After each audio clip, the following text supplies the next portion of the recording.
LDF സ്ഥാനാർത്ഥികളൊന്നും ഇപ്പോൾ തീരുമാനിച്ചിട്ടില്ല. LDF Kozhikode ജില്ലയിൽ 13 സീറ്റിലും വിജയിച്ച് വരും എന്നാണ് ഞങ്ങൾ കാണുന്നത്. ഓരോ മണ്ഡലത്തിലും ആര് സ്ഥാനാർത്ഥിയാകണമെന്ന് തീരുമാനിക്കേണ്ടത് അതാത് മുന്നണിയാണ്. UDFന് തീർച്ചയായിട്ടും തീരുമാനിക്കാം. ജനാധിപത്യത്തിൽ ഏതൊരു പൗരനും എവിടെയും മത്സരിക്കാം. അത് UDF തീരുമാനിക്കേണ്ട കാര്യമാണ്. അതിലിപ്പോൾ ഞാനിപ്പോൾ എന്ത് പറയാനാണ്? കനകോലുവിന്റെ റിപ്പോർട്ടിൽ അൻവർ വിജയസാധ്യതയില്ലെന്നും അവിടെ കോൺഗ്രസ് മത്സരിക്കണമെന്നും പറഞ്ഞിട്ട് ആദം മുൻഷിയുടെ പേരും അതുപോലെ മറ്റൊരാളുടെ പേരും രണ്ടുപേരുടെ പേരാണ് നിർദ്ദേശിച്ചിരിക്കുന്നത്. എനിക്ക് കൊടുത്തിരിക്കുന്നത് അങ്ങനെയാണ്. എനിക്കറിയില്ല. ഞാൻ ഈ കനകോലൂനി അല്ലെങ്കിൽ അതിലും വലിയ കോലൂനിയും നോക്കിയിട്ടില്ല. ഞാൻ നാട്ടിലെ ജനങ്ങൾ, ഓട്ടോറിക്ഷ തൊഴിലാളി, മത്സ്യത്തൊഴിലാളി, കയർ തൊഴിലാളി, അതുപോലെ ഞാൻ പ്രതിനിധാനം ചെയ്യുന്ന മണ്ഡലത്തിലെ സാധാരണ മനുഷ്യർ, വ്യാപാരികൾ, കർഷകർ, യുവജനങ്ങൾ അവരായിട്ട് സംബന്ധിച്ചിട്ടാണ് മുന്നോട്ട്. എൻ്റെ തെരഞ്ഞെടുപ്പിൻ്റെ അനുഭവം വെച്ച് സ്ട്രാറ്റജി ഈ ജനങ്ങളുമായിട്ട് സംസാരിക്കുമ്പോൾ കിട്ടുന്നതാണ്. കനകോലും അല്ല ഏത് കോലും ആയാലും പബ്ലിക്കുമായിട്ടുള്ള ഇൻ്റർഫിയറൻസ് ആണ് പ്രധാനം. പബ്ലിക്കുമായിട്ട് എങ്ങനെ ഇടപെടുന്നു. ഒരു ഷോക്ക് കേസിൽ അല്ലെങ്കിൽ ഒരു ചില്ലിൻ്റെ ഉള്ളിലിരിക്കുകയാണെങ്കിൽ മനസ്സിലാവും. നമ്മൾ ചില്ലിൻ്റെ അതല്ല ഞാൻ പറയുന്നത്. ഒരു ചില്ലിൻ്റെ ഉള്ളിലിരിക്കുകയാണെങ്കിൽ നമുക്ക് കാര്യങ്ങൾ മനസ്സിലാവില്ല. നാട്ടിൽ ഞാൻ ഇപ്പോൾ രാവിലെ അങ്ങോട്ട് വരുമ്പോൾ തന്നെ എത്രയോ മനുഷ്യരെ കണ്ടിട്ട് സംസാരിച്ചിട്ടാണ് വരുന്നത്. അവരിൽ നിന്ന് കിട്ടുന്ന ഇൻപുട്ടാണ് ഏറ്റവും വലിയ കരുത്ത്. അപ്പോൾ അതാണ്. അപ്പോൾ അതുകൊണ്ട് പൊതുവേ നമ്മൾ അങ്ങനെ ഏതെങ്കിലും ഒരു, ഞാൻ ഈ വ്യക്തിയെ ആക്ഷേപിച്ചിട്ടല്ല കേട്ടോ പറഞ്ഞത്. അദ്ദേഹത്തിൻ്റെ പ്രൊഫഷൻ്റെ ഭാഗമായി ജോലി ചെയ്യുന്നതാണ്. അദ്ദേഹത്തിൻ്റെ കഞ്ഞികുടി മുട്ടിക്കാൻ എന്തായാലും ഞാനില്ല. അദ്ദേഹം ജീവിച്ചു പോകുന്നത് അങ്ങനെയാണ്. ഇങ്ങനെയൊക്കെയുള്ള ഒരു റിപ്പോർട്ട് വെച്ച് രാഷ്ട്രീയ പാർട്ടി നേതാക്കന്മാരിൽ ആഗ്രഹമുണ്ടാക്കി അവരിൽ ഭരണത്തിലെത്തുമെന്നുള്ള ഒരു പ്രതീതി സൃഷ്ടിച്ച് ഭരണത്തിലെത്തിയാൽ ചെയ്യാൻ പറ്റുന്ന പല സൗഭാഗ്യങ്ങളെക്കുറിച്ച് പഴയ ചരിത്രമൊക്കെ ഓർത്തുകൊണ്ട് പലതും ഓർത്തു പോകുമ്പോൾ ഇദ്ദേഹം ചോദിക്കുന്ന പൈസ അവർ കൊടുക്കും. അത് കൊടുക്കാൻ കോടികളുണ്ടാകും. അതിന് മറ്റ് സംസ്ഥാനത്തെ സർക്കാരിൻ്റെ ഭരണം ഉപയോഗിച്ചുകൊണ്ട് കോടികൾ ഇറക്കാൻ പറ്റും. അതുകൊണ്ട് അദ്ദേഹത്തെ ഞാൻ മോശമാക്കി നിങ്ങൾ പറയരുത്. കനകോലുവിനെ കോലു എന്ന് വിളിച്ചെന്ന് പറയരുത്. ഞാൻ പറഞ്ഞത് കനകോലു അല്ല ഏത് കോലു വിചാരിച്ചില്ല. അവരവരുടെ കഞ്ഞികൂടി മുട്ടുന്നൊരു പണിക്ക് ഞാനില്ല. അത് അവർ നാളെ പറയും തെരഞ്ഞെടുപ്പ് കഴിഞ്ഞാൽ അവർ നാളെ വേറെ ഏതെങ്കിലും മുന്നണിയുടെ സ്ട്രാറ്റജിസ്റ്റായിട്ട് പോവും, കൺസൾട്ടൻ്റായിട്ട് പോവും. അവരെ സംബന്ധിച്ചിടത്തോളം സൗജന്യമായിട്ട് ചെയ്യുന്നതല്ല. കോൺഗ്രസിൻ്റെ ആദർശത്തിൻ്റെ ഭാഗമായിട്ടാണോ കനകോലു പണിയെടുക്കുന്നത്? അല്ലല്ലോ. കോൺഗ്രസിൻ്റെ ആദർശത്തിൻ്റെ ഭാഗമായിട്ട് പ്രവർത്തിക്കുന്നത് താഴെത്തട്ടിലെ സാധാരണ കോൺഗ്രസ് പ്രവർത്തകരും കോൺഗ്രസിൻ്റെ നേതൃത്വത്തിലുള്ളവരാണ്. ഇടതുപക്ഷത്തിൻ്റെ ആദർശത്തിൻ്റെ ഭാഗമായി ഇടതുപക്ഷം ഉയർത്തുന്ന രാഷ്ട്രീയത്തിൻ്റെ ഭാഗമായി പ്രവർത്തിക്കുന്നത് ഇടതുപക്ഷ ജനാധിപത്യ മുന്നണിയുടെ പ്രവർത്തകരാണ്. ആ പ്രവർത്തകരുടെ ഏത് മുന്നണി ആയിക്കോട്ടെ, ആ പ്രവർത്തകരുടെ പ്രവർത്തന അനുഭവത്തിലും വലിയ ഉരുത്തിരിഞ്ഞ് വരുന്ന സ്ട്രാറ്റജിയേക്കാൾ വേറെ എന്ത് സ്ട്രാറ്റജി ഉള്ളത്? അല്ല, പ്രതിപക്ഷ നേതാവ് എന്ത് പറയണം, എന്ത് പ്രചരിപ്പിക്കണം എന്നുള്ള പൂർണ്ണമായ ജനാധിപത്യപരമായ അവകാശം പ്രതിപക്ഷ നേതാവിനുണ്ട്, UDFനുണ്ട്. മന്ത്രിമാർ പൊതുവേ രാഷ്ട്രീയം പറയാറുണ്ട്. മന്ത്രിമാർ 5 വർഷം മന്ത്രിയായതിൻ്റെ ഭാഗമായി നാടിനു വേണ്ടി സ്വന്തം വകുപ്പിൽ എന്ത് ചെയ്തു എന്നുള്ളത് വളരെ പ്രാധാന്യത്തോടു കൂടി ജനങ്ങളെ അറിയിക്കണം. അത് അറിയിക്കാൻ ശ്രമിക്കണം. അത് ഓരോ മന്ത്രിയുടെയും പ്രധാനപ്പെട്ട ഉത്തരവാദിത്തമാണ്. ഒരു മന്ത്രി എന്ന് പറഞ്ഞാൽ LDFന് വോട്ട് ചെയ്തവരുടെയും LDFന് വോട്ട് ചെയ്യാത്തവരുടേതുമായ 100% വരുന്ന ജനങ്ങളുടെയും മന്ത്രിയാണ്. ആ നിലയിൽ 100% വരുന്ന കേരളത്തിലെ ജനങ്ങളും പ്രതീക്ഷിക്കുന്ന വികസനവുമായി ബന്ധപ്പെട്ട രാഷ്ട്രീയവും മന്ത്രിമാർ പറയണം. നാടിനു വേണ്ടി ഓരോ വകുപ്പും ചുമതല ഏറ്റെടുത്ത് മുന്നോട്ട് പോയ മന്ത്രിമാർ എന്തൊക്കെ ചെയ്തു, എന്താണ് ഫലം, റിസൾട്ട് എന്താണ്? ആ റിസൾട്ട് ഓറിയൻറ്റഡായി മന്ത്രിമാർ നിൽക്കേണ്ട ഏറ്റവും വലിയ ടൈമാണ് ഈ 6 മാസം.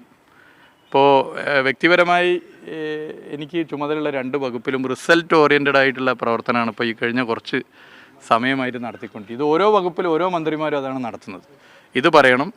സംസ്ഥാന സർക്കാരിൻ്റെ വികസനത്തിൻ്റെ രാഷ്ട്രീയം, പൊതു രാഷ്ട്രീയം, ഇതൊക്കെ പൊതുവേ മന്ത്രിമാർ പറയാറുണ്ട്. അത് പൊതുവേ പറഞ്ഞ് പോകുന്ന സ്ഥിതിയാണ് പൊതുവെ കാണാൻ സാധിക്കും. കനകോൽ ഉൾപ്പെടെ പറയുന്നത്, അതായത് UDFന്റെ ഇലക്ഷൻ സ്ട്രാറ്റജിസ്റ്റായിട്ട് കൊണ്ടുവരുന്ന കനകോൽ ഉൾപ്പെടെ പറയുന്നത് ഭരണവിരുദ്ധ വികാരമില്ല. അപ്പോൾ എന്ത് മുന്നോട്ട് വെച്ചാണ് UDF തെരഞ്ഞെടുപ്പിനെ നേരിടുക എന്നുള്ളൊരു ചോദ്യം കൂടി ഉയരുന്നുണ്ട്. ഭരണവിരുദ്ധ വികാരമില്ല എന്നുള്ളതൊരു യാഥാർത്ഥ്യമാണ്. ഭരണവിരുദ്ധ വികാരം ഉണ്ടായിരുന്നെങ്കിൽ ഇതല്ല സ്ഥിതി. ഇതിലും അപകടകരമായ സ്ഥിതിയിലേക്ക് കാര്യങ്ങൾ പോകും.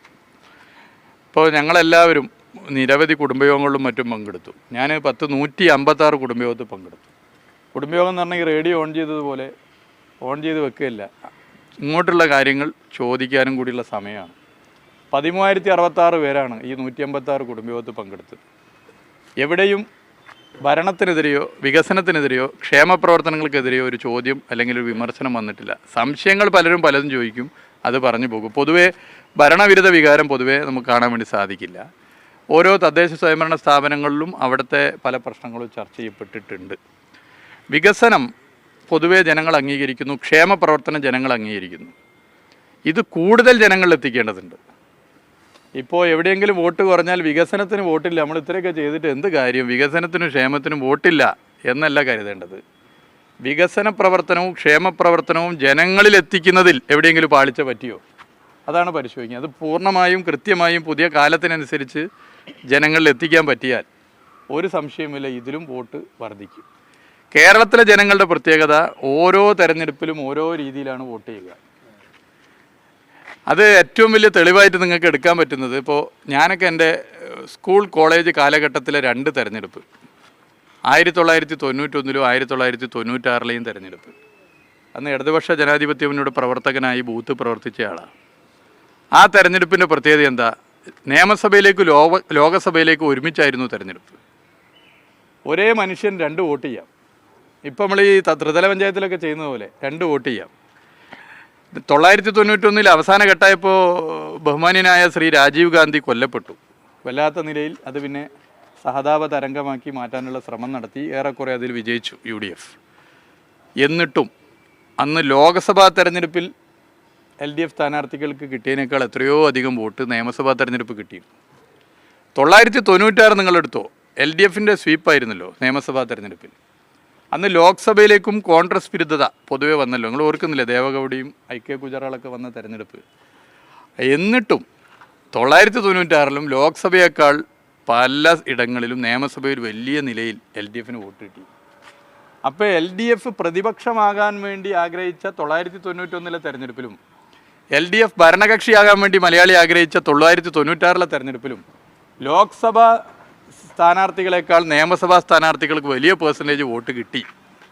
ഇത് നിയമസഭയിൽ എപ്പോഴും LDFന് ഒരു വോട്ട് പൊതുവേ മലയാളികൾ ചെയ്യാറുണ്ട്.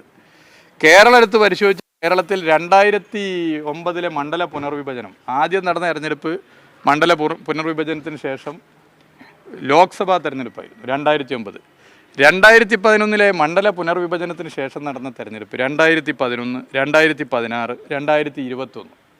ഈ 3 തെരഞ്ഞെടുപ്പുകളുടെയും വോട്ടിംഗ് പാറ്റേൺ നിങ്ങൾ എടുത്ത് പരിശോധിച്ചാൽ LDFന് നല്ല ബേസ് വോട്ടുണ്ട്, നല്ല നിലയിൽ സീറ്റുണ്ട്. LDFന് ഈ 3 തെരഞ്ഞെടുപ്പിലും 60-ലധികം 68 ഏറ്റവും മിനിമം സീറ്റ്. അത് പൊതുവേ നിയമസഭാ തെരഞ്ഞെടുപ്പിലെ ഒരു ട്രെൻഡാണ്. ജനങ്ങൾ കേരളം സുരക്ഷിതമായി നിലകൊള്ളണമെങ്കിൽ, കേരളത്തിൽ മതവർഗീയ ധ്രുവീകരണം കലാപങ്ങൾ ഉണ്ടാവാതിരിക്കണമെങ്കിൽ, കേരളത്തിൽ സൽഭരണം ഉണ്ടാകണമെങ്കിൽ, അഴിമതിരഹിത ഭരണം ഉണ്ടാകണമെങ്കിൽ അത് LDF ആണ് നല്ലത് എന്ന് UDFൽ പ്രവർത്തിക്കുന്നവർ പോലും ചിന്തിക്കുന്നു. കോൺഗ്രസിൽ ദീർഘകാലം കോൺഗ്രസിന് വോട്ട് ചെയ്തവർ പോലും നിയമസഭാ തെരഞ്ഞെടുപ്പിൽ വോട്ട് ചെയ്യുന്നു, UDFന് വോട്ട് ചെയ്തവർ പോലും വോട്ട് ചെയ്യുന്നു. ഇതൊരു വസ്തുതയാണ്. ഈ വോട്ടിംഗ് പാറ്റേണാണ് കേരളത്തിൽ.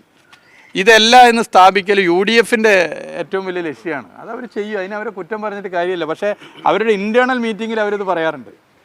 ഇൻറ്റേർണൽ മീറ്റിങ്ങിൽ അവർ തീർച്ചയായിട്ടും ചർച്ച ചെയ്യുന്ന കാര്യം നിയമസഭാ തെരഞ്ഞെടുപ്പാകുമ്പോൾ വോട്ടിംഗ് പാറ്റേൺ വേറെയാണ്. LDFന് സിറ്റിംഗ് MLAമാരുണ്ട്, അതിൽ ആര് മത്സരിക്കും ആര് മത്സരിക്കില്ല എന്നൊക്കെയുള്ളത് LDF തീരുമാനിക്കും. എന്നാൽ ആ സിറ്റിംഗ് MLAമാർ നന്നായി പെർഫോം ചെയ്യുന്നവരാണെങ്കിൽ, നല്ല നിലയിൽ പെർഫോം ചെയ്യുന്നവരാണെങ്കിൽ, അവരിൽ പലരും തന്നെ വീണ്ടും LDFൻ്റെ സ്ഥാനാർത്ഥിയായി വരുന്നവരാണെങ്കിൽ അവർക്ക് പേഴ്സണലി പിടിക്കാൻ പറ്റുന്ന വോട്ടുണ്ട്.